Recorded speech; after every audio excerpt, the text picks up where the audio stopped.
Olá, sejam todos muito bem-vindos, né? Mais uma aula da nossa matéria de Educação Ambiental e Cidadania. Na temática de hoje, a gente vai discutir os recursos hídricos e cidadania, parte 1. Dentro dessa parte 1, a gente tem alguns subtemas. O primeiro subtema é a quantidade de água no planeta, e a gente vai apresentar, então, um pouquinho dessa discussão aí no nosso, como ela afeta o nosso cotidiano, o nosso dia a dia. A quantidade de água no planeta, né, ela é muito variável, ela não há uma distribuição igual dessa água, né? A gente sabe que a maior quantidade de água está realmente nos mares, mas a gente tem aí os rios, né? A gente vai falar depois sobre as bacias, enfim, ao longo das próximas aulas aí a gente vai ter mais um momento para discussão dessa distribuição. Pensando aqui no Brasil, o Brasil ele é um país que apresenta uma distribuição bem desigual, né? Eu trouxe aqui uma foto do Rio Negro, tá? Não sei se dá para perceber aqui ao fundo, a margem. Aqui eu tô no meio do Rio Negro. Essa foto foi tirada próximo na cidade de Manaus, onde o Rio Negro se encontra com o Rio Solimões e forma o Rio Amazonas. Eu tenho aqui uma quantidade imensa de braços d'água para os dois lados aqui, que mostra que é um dos rios de maior volume de água, né? A gente tem, então, centrado aí em alguns pontos, né? Por exemplo, o rio Mississippi nos Estados Unidos, o rio Amazonas, Negro, Solimões aqui na América do Sul, o rio Nilo na região do Egito, né? Do norte do Egito. A gente tem também o rio Amarelo na Índia.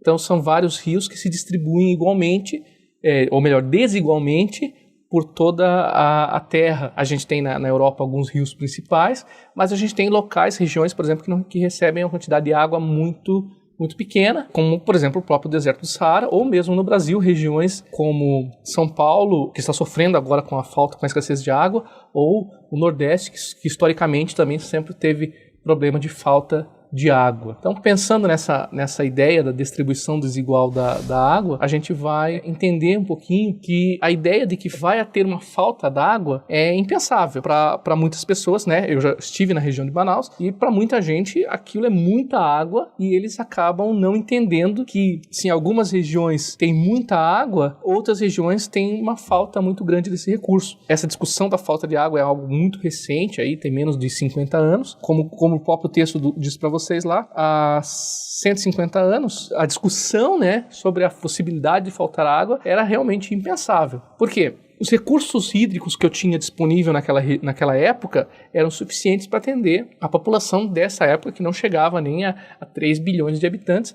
Quem dirá pensar que haveria uma falta de água, né? Então, esse é uma grande discussão mesmo. A população triplicou no século XX. Então, se hoje a gente vive 7 bilhões, na época, há 150 anos atrás, a gente não tinha nenhum bilhão de habitantes. Tem mais pessoas, mais consumo, isso é fato. E esse consumo aí, ele é um consumo que vai estar relacionado, por exemplo, ao uso de recursos para casa, para alimentação, como um todo, mas também ao uso de recursos para a produção de bens, né? E essa produção de bens vem crescendo muito na medida que a população cresce também. Hoje ainda o maior consumo de água é para a irrigação das lavouras, mas a indústria ela está crescendo muito, de forma que se a população triplicou, o consumo de água aumentou 6 vezes, né? Então, tem mais água do que seria necessário para essa população se nós vivêssemos no século XIX, por exemplo. Então esse é um grande problema. Aqui uma foto da estação espacial, dá para ver aqui a região da Flórida, nos Estados Unidos, aqui, ó. Aqui então tudo que a gente vê aqui nessa região são mares, e aqui pequenininho um lago. Então, aqui a gente já pode perceber que a distribuição na Terra é feita de maneira desigual, né? Algumas regiões vão ter mais águas que outras, mas a maior parte dessa água é salgada. A maior parte da água está nos oceanos, ou seja, é água salgada. Olhando aqui proporcionalmente, na imagem, você percebe que a quantidade de água doce ela é apenas 2,5%. Né? Eu peguei essa imagem, poderia pegar do planeta como um todo, mas essa imagem caracteriza muito bem, né? Mostra muito bem essa distribuição desigual. Mesmo tendo uma distribuição desigual, a quantidade de água ainda é muito grande. Né? A gente tem 1 bilhão e 400 milhões de quilômetros cúbicos de água. E a água é essencial para todos os seres vivos como um todo. Né? A gente sabe que 70% do nosso organismo é formado por água. Então, se ouve muitas notícias sobre a busca de água em outros planetas, em outras regiões, né, do universo. Tá? Por quê? Porque a água é essencial para a vida. Então, se eu encontrar água em algum planeta, há maior probabilidade de encontrar vida nesse planeta. Então, essas buscas da NASA, por exemplo, em relação à água, se deve ao fato da necessidade da vida depender da água. A água também ela é um bem que sofre um ciclo natural. A gente vai falar posteriormente sobre os ciclos das substâncias no ambiente, mas o ciclo da água ele é fundamental para entender o processo de renovação da qualidade dessa água. Se não houvesse o ciclo da água, toda a água do planeta seria salgada. Mas essa ciclagem, ela permite com que eu renove a quantidade de água do planeta. A gente pode começar por qualquer ponto aqui, ó. Vamos começar com a ideia de evaporação. Então tem a evaporação dos lagos, por exemplo, a evaporação do solo e das árvores. Os reservatórios também evaporam, porém em menor quantidade. Esse processo, então, ele transforma a água no estado líquido em água no estado vapor e ocorre constantemente aí. Esses processos de evaporação levam a água a camadas superficiais da Terra. Quando chegam lá na atmosfera mais superficial, ocorre a condensação. A condensação vai formar as nuvens e a consequência fundamental disso é a precipitação de água, que pode ser essa precipitação em cima dos mares, né, em cima do oceano, ou em cima da Terra como um todo. Essa água que precipita, se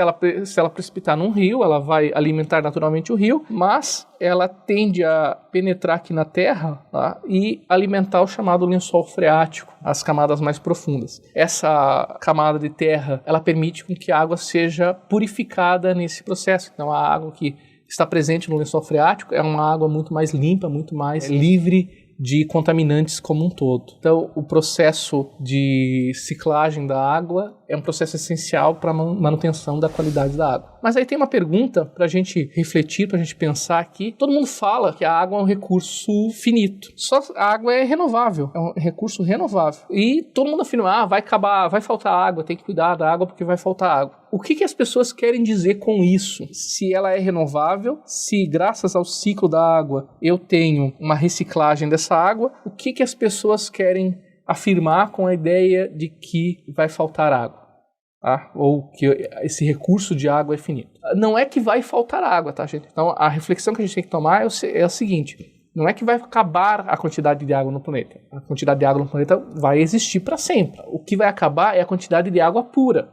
Tá? Então, isso é o grande problema ambiental. Haja vista que a maior quantidade de água está na forma de mares, se eu quiser produzir água limpa, potável para ingestão humana, a partir da água do mar, eu tenho que ter um processo de dessalinização, que não é um processo simples, é um processo caro. Então, a água a água disponível para a ingestão humana, ela vai se tornando cada vez mais cara para a sua obtenção no processo de tratamento. Então, ou eu, por exemplo, extraio o sal da água do mar, ou eu, por exemplo, posso produzir um esgoto, limpar esse esgoto, né, eliminar todos os resíduos sólidos, e daí reciclar essa água para ingestão humana, tá? Ou para qualquer outra atividade humana. O problema é que a água contaminada ela não pode ser usada para os fins que ela se destina, nem para a produção industrial. Muitas empresas, muitas indústrias necessitam de água extremamente limpa, extremamente uma pureza às vezes maior do que a pureza necessária para ingestão pelo homem. A água para irrigação, por exemplo, ela é uma água que precisa de uma pureza também muito grande, tá? Então a gente vai demandar de cada vez mais cuidados para o tratamento dessa água. Então não é que vai acabar a água, vai acabar a água que pode ser utilizada na forma como ela está e vai se gastar uma grande quantidade de dinheiro para a reposição dessa água como um todo na forma como deveria estar. Bom, nas próximas aulas a gente vai continuar falando sobre os recursos hídricos. Agradeço a atenção de todos, desejo a todos um bom estudo e até a nossa próxima aula.